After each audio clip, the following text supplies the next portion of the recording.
সূরা ইখলাস কতবার পড়লে আপনি সাথে সাথে ফলাফল পাবেন এটা অনেকেই জানে না। অনেকেই জিজ্ঞেস করেন যে হুজুর সূরা ইখলাস কখন এবং কতবার পড়লে এটা সাথে সাথে ফলাফল পাওয়া যাবে।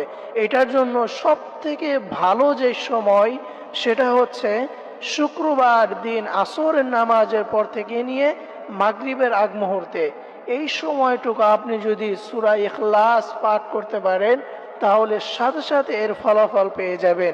এটা পড়ার নিয়ম হচ্ছে আপনি সর্বপ্রথম আপনি 3 বার দরুদ শরীফ পাঠ করবেন। দরুদের মধ্যে শ্রেষ্ঠ দরুদ হচ্ছে দরুদে ইব্রাহিম, অর্থাৎ যেটা আমরা নামাজের ভিতরে পড়ি, আল্লাহুম্মা সাল্লি আলা মুহাম্মাদ ওয়া আলা আলি মুহাম্মাদ কামা সাল্লাইতা আলা ইব্রাহিম ওয়া আলা আলি ইব্রাহিম ইন্নাকা হামিদুম মাজিদ আল্লাহুম্মা বারিক আলা মুহাম্মাদ ওয়া আলা আলি মুহাম্মাদ কামা বারাকতা আলা ইব্রাহিম ওয়া আলা আলি ইব্রাহিম।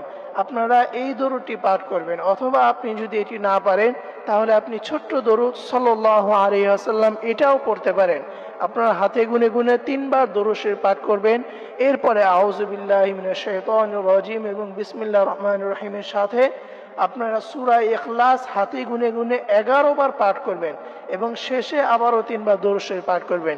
এটা যদি আপনি শুক্রবার দিন আসরের নামাজের পরে আপনি যদি এই আমলটি করে আল্লাহ তাআলার কাছে এভাবে চাইতে পারেন, আল্লাহ এই সূরা ইখলাসের ভিতরে আপনার পরিচয় রয়েছে, এই জন্য আমি এই সূরাকে অনেক ভালোবাসি, অনেক মহব্বত করি, অতএব এই সূরার উছিলায় করে আপনি আমার জীবনের সকল অভাব দূর করে দিন, আমার যত সমস্যা রয়েছে সকল সমস্যা আপনি দূর করে দিন, আমার রিজিক আপনি বৃদ্ধি করে দিন।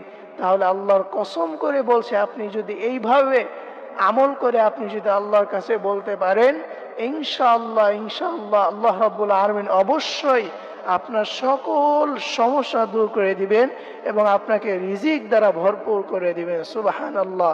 এই জন্য প্রিয় ভাই এবং প্রিয় বোনেরা, আমার শুক্রবার দিন আসরের পরে এই সময়টুকু খুবই গুরুত্বপূর্ণ সময়, এটাকে হেলাই খেলায় কাটিয়ে দেওয়া যাবে না। এই সময়টুকুতে আপনি এই সূরা ইখলাসের আমলটাও করবেন, তাহলে ইনশাআল্লাহ আল্লাহ রাব্বুল আলামিন আপনাকে এই পরিমাণ রিজিক দান করবেন যেটা আপনি কোনোদিনও কল্পনাও করতে পারবেন না। আল্লাহ রাব্বুল আলামিন সকলকে এই সূরা ইখলাসের আমল করে তাদের রিজিক বৃদ্ধি করার তৌফিক দান করুক। সকলেই পড়ি আমিন। এই একটি মাত্র দোয়া আপনি যদি মাত্র 30 বার পড়তে পারেন প্রতিদিন, দেখবেন আল্লাহ পাক আপনার চেহারার নূর বৃদ্ধি করে দিবে, আপনার চেহারার আলো বৃদ্ধি করে দিবে, শরীরে যত রোগ আছে সব রোগগুলো সেরে যাবে। আপনি পড়বেন বিসমিল্লাহিল আযীম ওয়া বিহামদিহি লা হাওলা ওয়ালা কুওয়াতা ইল্লা বিল্লাহ।